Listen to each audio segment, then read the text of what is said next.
those who saw it said it was quite a sight. A man on his motorcycle, the sidecar filled with 2 hound dogs and his possessions. He was coming from the west over the dusty gravel road, cruising into Granger, Iowa, a small mining and farming town with a large brick church as its landmark. And that was where he was headed, to the church, Assumption Catholic Church. It would be his home till word of his talents and abilities would reach the ears of Washington, D.C. and echo in the halls of the Vatican in Rome.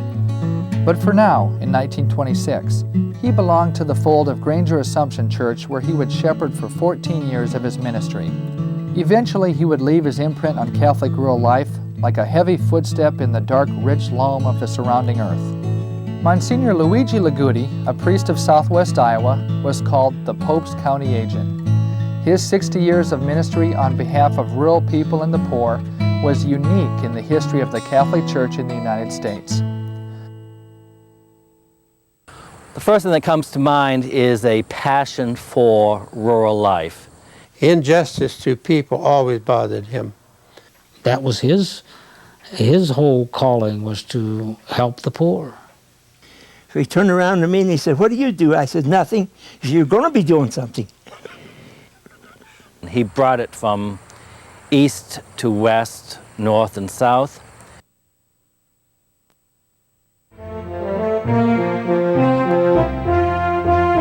But Ligutti's story begins in Europe. In 1895, Gino Ligutti was born in a village in northern Italy.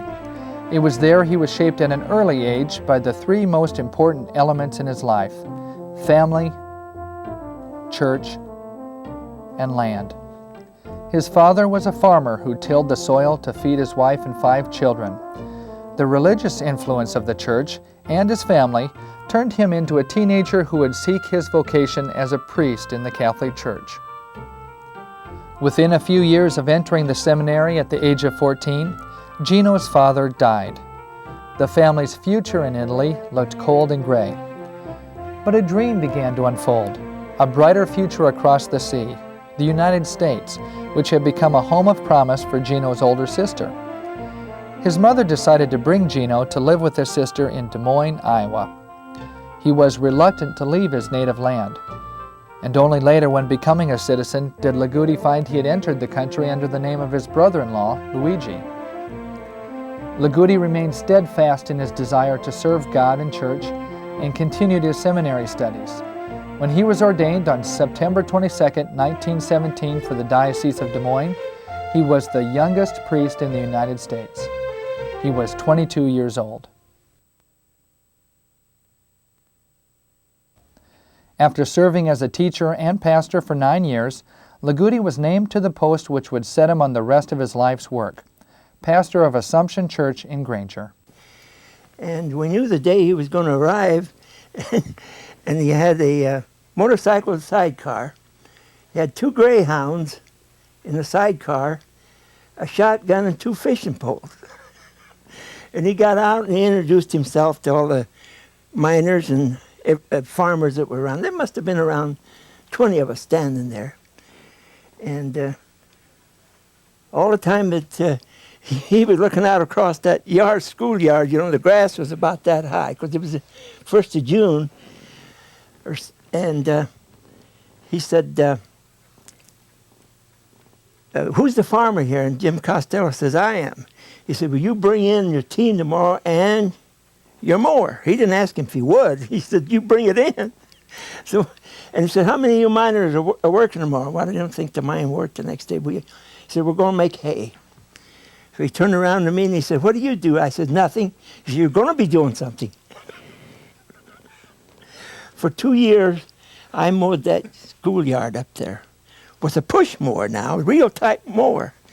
I used a file and an oil can to keep things going. Ligutti quickly became known within the church for his successful educational programs in the rural setting. He established Granger's Assumption High School in 1929 and began a religious education program for the public school students. Both programs were nationally recognized for showing what a rural parish could do in education. The 1930s brought economic disaster to many in the United States.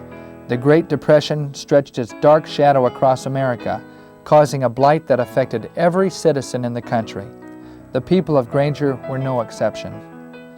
Already the coal mines in the area, an economic mainstay for many, had begun a long descent into unprofitability.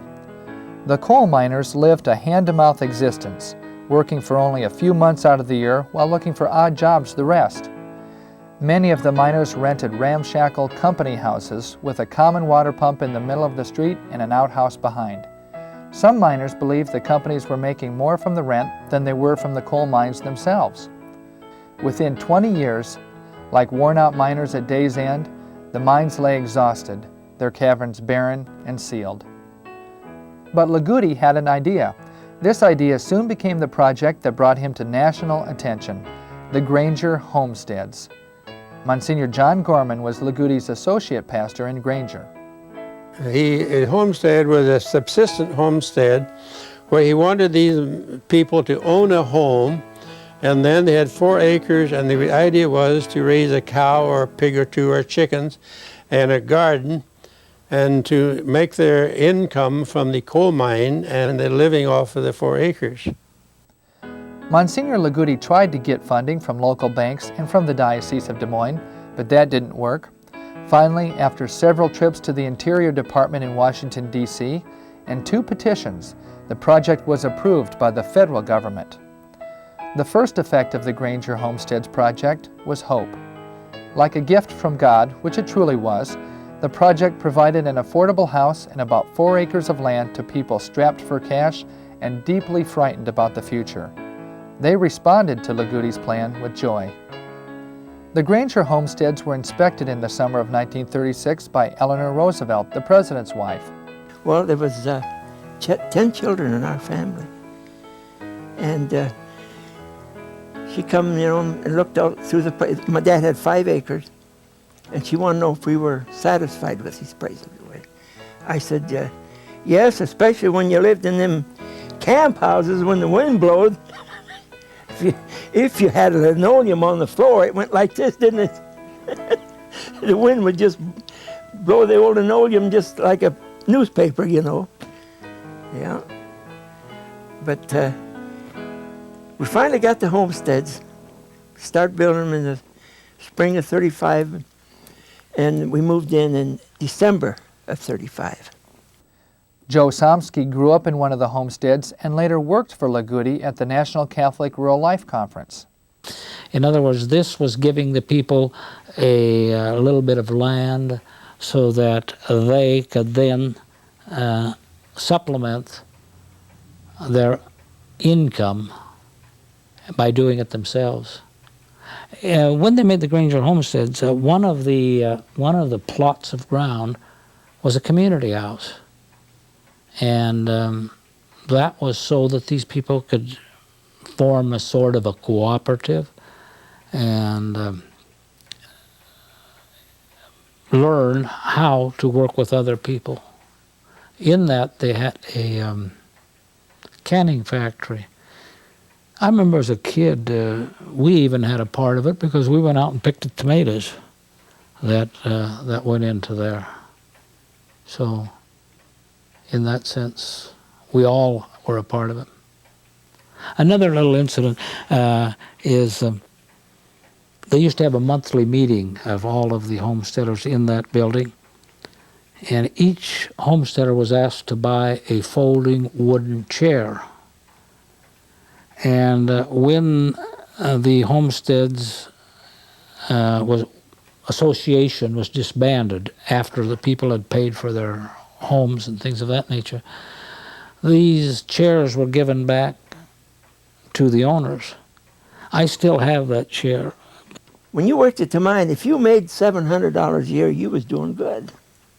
How could you buy a home on that? You couldn't. And it made it possible, the homestead made it possible for us to, we lived down here 7 years without paying any taxes. Because the government did send us a contract, and Father Goody said, no, they can't pay that. So you have to come up with something different. Well, they did. As a result of the Granger Homesteads project, extensive speaking engagements, radio broadcasts, and letter writing, Monsignor Ligutti was well known within the growing Catholic rural life and social action movement. He became friends with Dorothy Day, founder of the Catholic Worker, and gave her the idea of opening Catholic Worker farms in addition to its work in the city. When Ligutti stood on farm ground, his feet firmly planted on the rich, dark soil, he saw more than the neatly planted rows of a crop. He saw an exemplary lifestyle, the perfect concept of living, the rural life. How natural for him to open up his vocation of priesthood to become closely associated with farm life and all it encompassed. Monsignor Ligutti found himself becoming a natural spokesman for this life through the National Catholic Rural Life Conference, where he was the top executive for nearly 20 years. Monsignor Ligutti in later years was asked why he was so interested in rural life. His answer, "My people were farmers, and I was interested in my people." In 1937, Monsignor Ligutti was named the president of the National Catholic Rural Life Conference. It was a part-time position, although he continued with a busy schedule on behalf of the conference in addition to his full-time parish duties. In a short time, Ligutti would be forced to choose what direction his life would take. The last 2 years, as his speaking engagement became more and more, and he became internationally known, and had gone from the parish a great deal, it bothered him because he knew that he was splitting himself from the parish work and the Catholic rural life. And he went through quite a heavy, terrible agony of which one he should take. We should give up his speaking program, international program, and Catholic rural life, or should he be be pastor, or should he give up the pastorate and put himself into national rural life service? On Christmas Day, 1940, Ligutti tearfully announced to Assumption Parish he had resigned as pastor and would become the first full-time executive secretary of the National Catholic Rural Life Conference. The headquarters of the organization was moved to Des Moines, Iowa, where it resides today. Looking back over the years, each decade assumes a personality in history. The country emerged from the horrors of World War II into great economic growth. In the 1950s, the agrarian segment of the United States found itself in a new role, the food basket to the world. Family, church, and land had shaped Monsignor Ligutti's formative years, but it was the world's misery, poverty, and starvation that shaped his later years. He strongly supported the social action papers of the popes he served.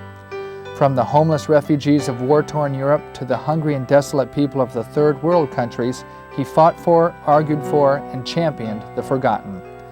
He who was nicknamed the Pope's County Agent called his efforts in life a blessed ministry. A lot of his worldly travel was on the cooperatives, to have the people control of their own money. And then he also went in with the idea of justice to people. Injustice to people always bothered him. And especially in many of the foreign countries, the poor people having no chance of ownership, no chance of advancing themselves. And but I think in most of his programs was that of cooperatives and of justice to the people. He did a lot of work up in Holland and up in through there into Germany and places like that. And he was quite known in Canada. And then he was Pope representative to teach him social justice in South America. He had 2 big long trips down through South America. And then he did the trip in Australia. And so his going around and talking and article he wrote many articles, and I think that's why he become known so well. He brought it from east to west, north and south, and gave it a set of roots in dioceses that at earlier periods were not as significant to the conference.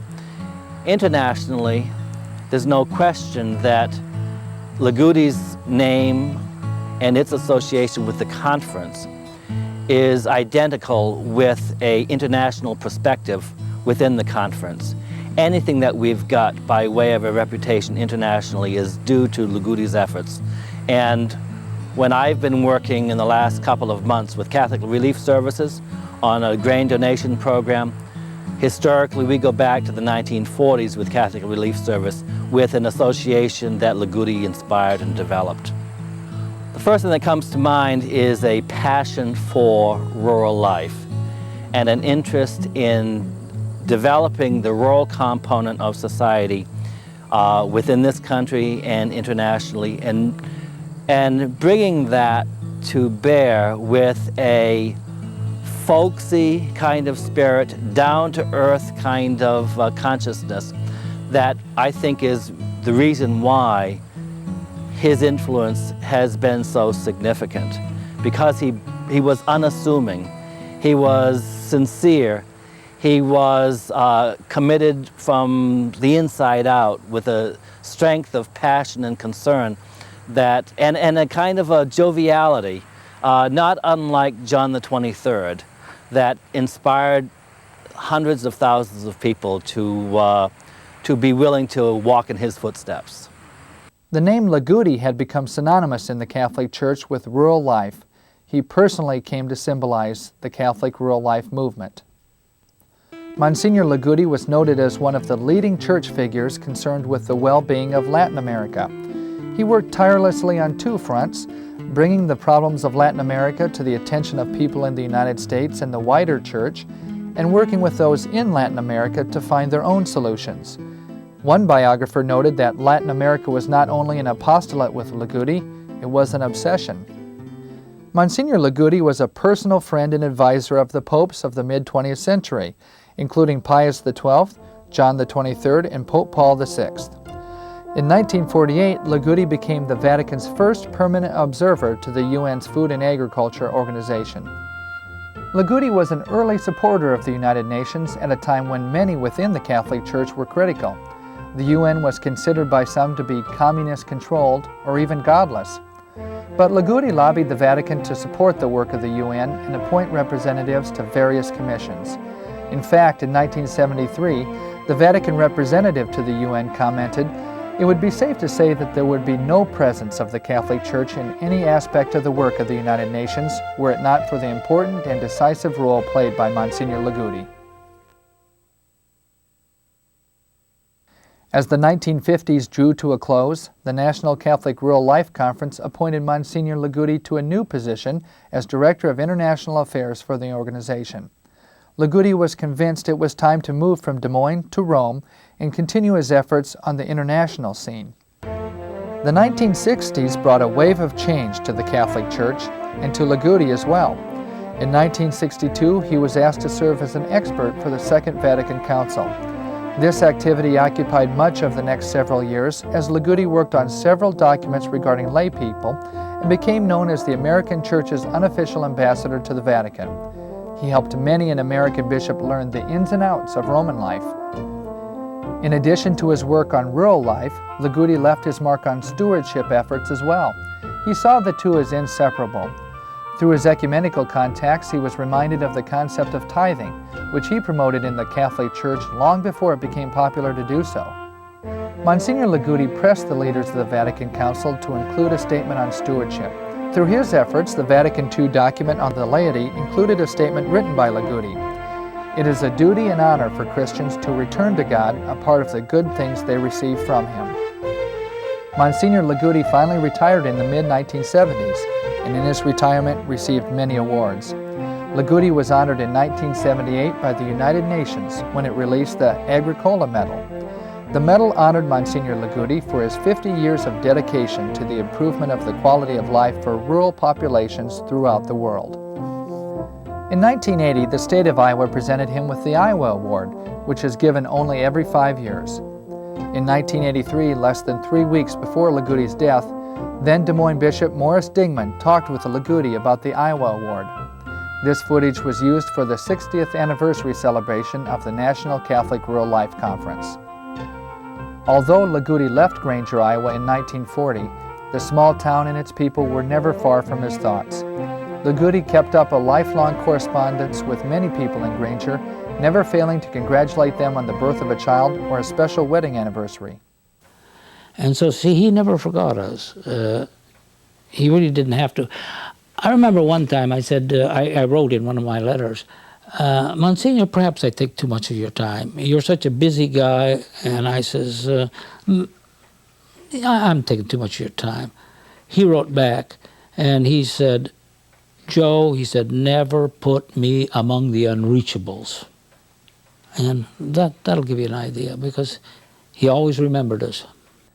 After Ligutti's death at the age of 88, his body was returned, according to his instructions, to Assumption Cemetery in Granger. He was buried among the people he loved.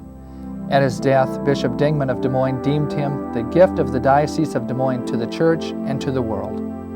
One of the things that I think is very interesting about Ligutti is that he could walk with the common person, with men and women, and walk with princes and emperors and presidents and popes, and interact with the two of them with a familiarity, with a graciousness, with a sense of hospitality that I think is rare.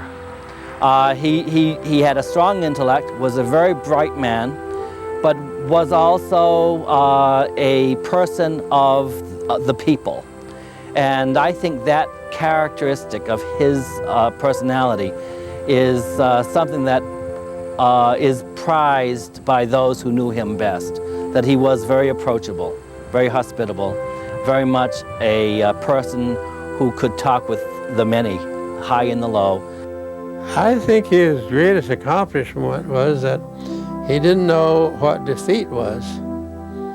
And he figured if something should be done, it could be done. It goes back to Jesus Christ. That was his whole calling, was to help the poor. Luigi Ligutti, the farm priest, friend of the soil, champion of the poor. He was the young priest shoveling out of snowdrifts, plowing through muddy roads on his priestly missions, a student of the classics, educator who built schools and stressed the power of Catholic education, visionary and mover who brought dignity to desperate miners, articulate advocate and tireless worker for the world's needy, and a leader in the struggle for justice and peace. But he was first and foremost a priest, confessor to the troubled, celebrant with the thankful, a friend to the end. Luigi Ligutti, priest of God, priest of the people, a lifetime of commitment.